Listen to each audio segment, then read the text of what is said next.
The Wolf of Wall Street techniques for wholesaling. Guys, it's Rick in here with Flip with Rick. And in this segment, I'm going to share with you my secret Wolf of Wall Street strategies I've used over the last 18 plus years to get the absolute best wholesale deals. Before we get started, do me a favor, hit that subscribe button, smash that like button to continue to receive the absolute best free wholesaling information on the internet today. Before I start this, there is no particular order, and I'm going to show you like little tricks I've picked up over time, and let's just dive into it. So the first and number one is, you guys know how I feel about building rapport.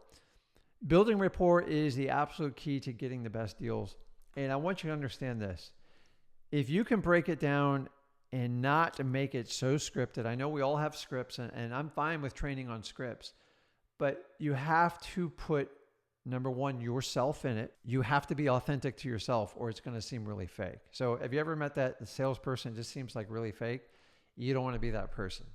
That's why 9 times out of 10, I crushed everybody when I went out and did my own appointments. So what I want you to do is, number one, be authentic when you're building rapport. And number two, here's one of the keys that I've taught people that makes a huge difference, and you won't find this in a lot of paid courses, is you want to walk away being their best friend. Now, in theory, you don't want to be their best friend, but when you're trying to get a deal, you have to connect with them on a level that they see like, man, I really like this guy, Rick. I want to do business with him. If you can accomplish the best friend, your deals go through the roof. And that not only applies when you're in person with them, it's when you have to call them on a phone for a follow-up or get a document. Everyone loves taking a call from a best friend. I get excited when I can see my really good friends. You need to treat your sellers the exact same way. This little secret right here is huge, okay? Make sure you're their best friend. It makes a tremendous difference. If they see you that way, they take your phone calls, they'll definitely take your contracts. And if you just think kind of that Wolf of Wall Street mentality, kind of that straight line approach, it will get you more and more deals. So while we're on rapport, another little great Wolf of Wall Street trick I'm going to share with you is, a lot of times you have somebody super receptive. Maybe the husband connects with you, and maybe the wife's at the table and she's kind of giving you the stank eye, the like, I don't get this guy, and you're not connecting with her. Is at some point you need to pivot to the gatekeeper, which in this particular case would be the spouse, and you're going to have to get through to her. Now, the traditional stuff you used before is not going to work on her because she's still giving you the stink eye. You need to find a way to connect with her. So use family photos around the house, whatever you need to do. Find out what her hobbies are. Talk about her kids. Everybody loves to talk about their kids. Once you can get through the gatekeeper, you can get so many deals. And this happens on a lot of commercial deals we deal with. I recently worked on a deal. I had to present an offer to the controller of the company. And she actually worked in the office, and the owner was in another country somewhere. And she's worked with him quite a few years. I found out quickly that she was taking all offers and she was going to recommend it to her boss. So what I did is I structured my offer. She said, hey, listen, if I could keep this office like for a few more months, that would be great. It'd take a lot of pressure off me. And I said, what if I structure the offer and I give it to you and I let you keep that office for another 6 months, your exact same office? She's like, oh, I can probably make that deal fly. And what that tells me is, by just sometimes going straight to the owner and skipping the gatekeeper, a lot of times, guys, the gatekeeper, it might be the wife, it might be the controller, it might be the receptionist. It could be anybody. If you do not build rapport and connect that best friend thing with the gatekeeper, you're not going to get a good deal. So guys, use these tips. It's huge. Best friend, penetrate the gatekeeper. These are all Wolf of Wall Street things. Okay, so my next tip for Wolf of Wall Street stuff is setting the tone. And I talk about this a lot, but a lot of times when you walk in and you have an appointment, even on the phone, but especially in person, there's this like tension in the air. People don't like to buy stuff or sign contracts when they feel tense. You're obviously going to try to build a rapport, be their best friend, get as many laughs because it always breaks the ice. But by letting your customer know, in this event, the sellers, exactly what's going to happen in this process takes the anxiety out of them, because everybody's waiting till that final price comes out. And you guys know how I feel about that. I don't hold the price out to the end anymore. I actually, a lot of my marketing, I put the price right out there. I just get it out of the way. And it takes huge anxiety off people. Now, you don't need to do that in this event. What I want you to do is you walk in and go, Mr. Seller, here's what we're going to do. I'd love to take a tour of the house. You're going to use that tour to build rapport. And at the end of the tour, we'll sit down at your convenience. We sit down at the kitchen table and we'll just have a discussion. I'll probably ask you some more questions about the property. And then we'll come to the point, we'll talk about the price. We'll decide if we're going to move forward. But here's what I ask. No matter what, at the end of this, I'm going to help you out no matter what. Either I'm going to buy the house or I'm going to give you a recommendation for it. But all I ask is you give me an answer at the end of our meeting. Is that fair? And sometimes I go, well, what do you mean? Well, what I'll do is probably present you an offer. And if it works for you, then we can move forward with the agreement and we're all great. If it doesn't work for you, just tell me it's not going to work. And then we can part as friends and I'll give you a recommendation from there. Does that sound fair to you? The minute you do that, you take all anxiety off of them and they'll open up to you and actually hear you out. Remember, you're going to be an active listener. You're going to listen to them. And this is the best way to connect on a deal, by setting the tone, setting the agreement up front. If you wait to do this agreement at the end, it's awkward and it doesn't work. So the importance of this agreement is when I make it, at the very end, they go, well, I don't know, Rick. Now I can reference back to my upfront agreement.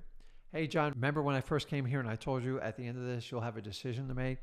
And all I ask is, you let me know if we're going to move forward or this doesn't work for you. What I'm trying to do is get out of that maybe friend zone. It just doesn't work in real estate.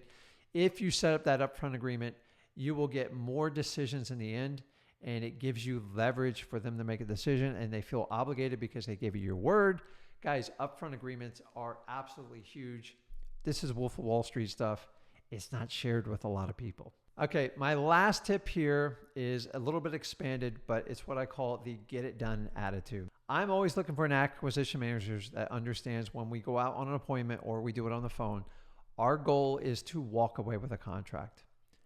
It doesn't matter what market you're in, if the market's super hot or it's cold. The idea is to walk away with a contract.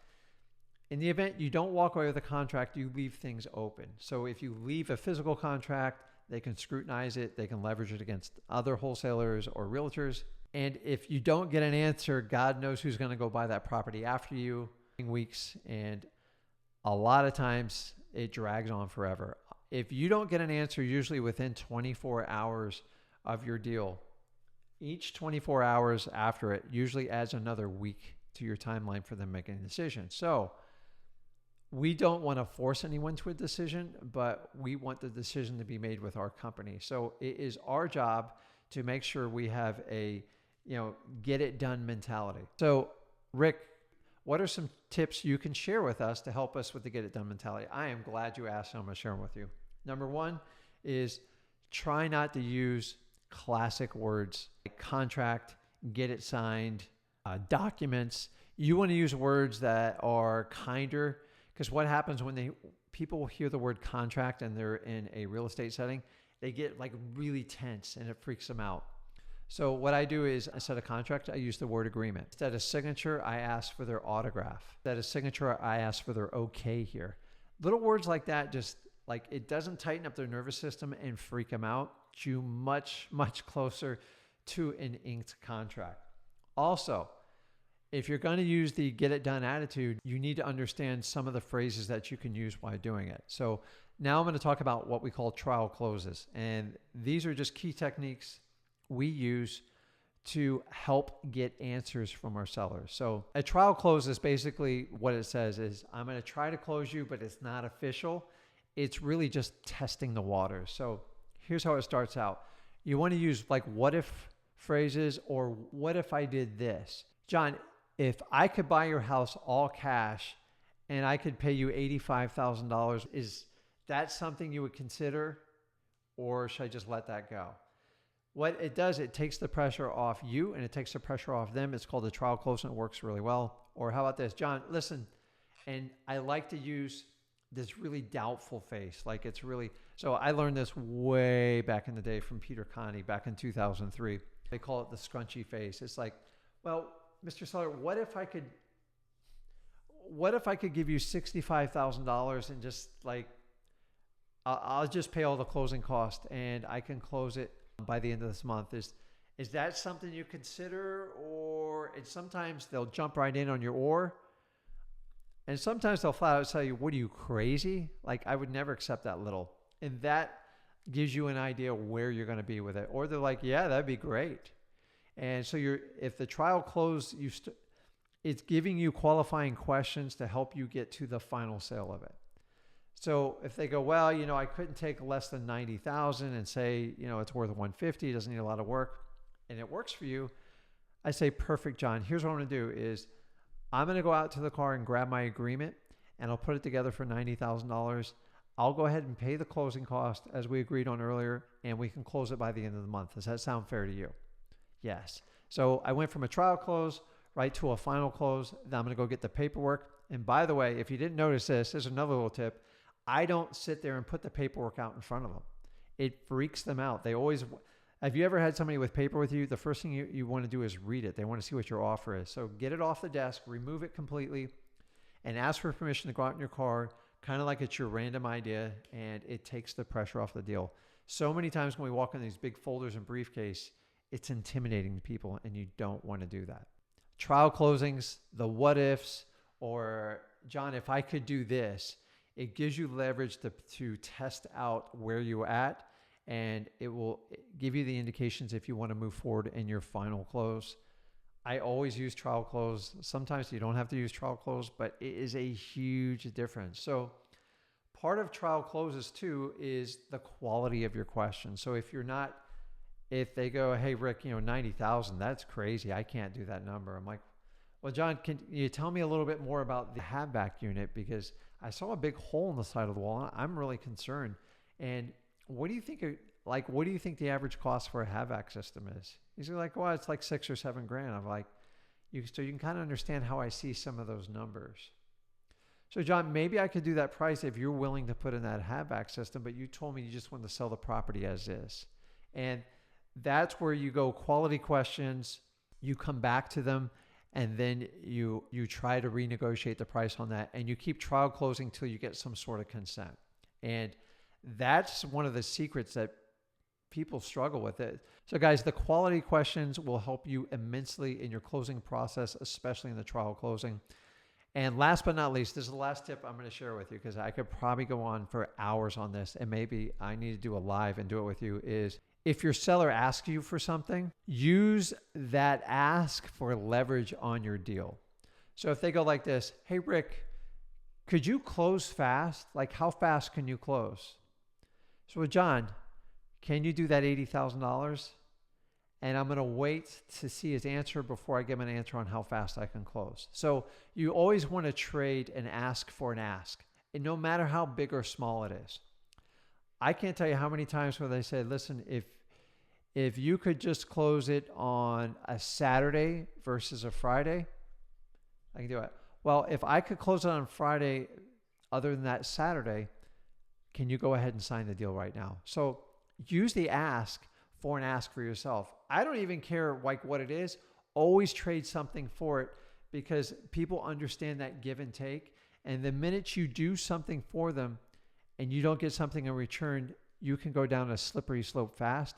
So I want you to get the absolute best deal. So guys, whenever there's an ask, particularly on the seller's part, make sure you're asking for something in return. And that's the perfect opportunity to use the get her done attitude, get that contract, say, John, listen, if I paid you the $80,000, paid for the closing costs, and I close this by the end of the month, I can do that as long as you can go ahead and I can get your okay on the agreement right here. Yeah, I think we can do that. Great. Let me go out the car. I'll get it. I'll go over it in detail with you, and we'll get this thing going so you guys can get on your way. Does that sound fair? Absolutely. And that's it, guys. It's simple little tricks like this that makes all the difference in the world. And I can't emphasize enough to you guys to be yourself. Do not try to be Rick Ginn. Do not try to be Zach. Do not try to emulate somebody off the internet. Be you, and just use these tricks, my Wolf of Wall Street tricks, so you can get the absolute best wholesale deal. So guys, you tell me, hit that subscribe button, smash that like button if you love content like this, and tell me, do you use any of these tricks in your current wholesaling business? Or can you share some Wolf of Wall Street tips that will help all of us become better wholesalers? Guys, these are tips I found out over 18 years of like trying every technique, and every one I share with you, they work. You just got to use them in your own way, meaning your own personality. And I promise you, you will get results in your wholesaling business, and you will then share your Wolf of Wall Street tactics so we can all grow and learn from it. Guys, this is Rick in with Flip with Rick, and I appreciate your time. Thank you.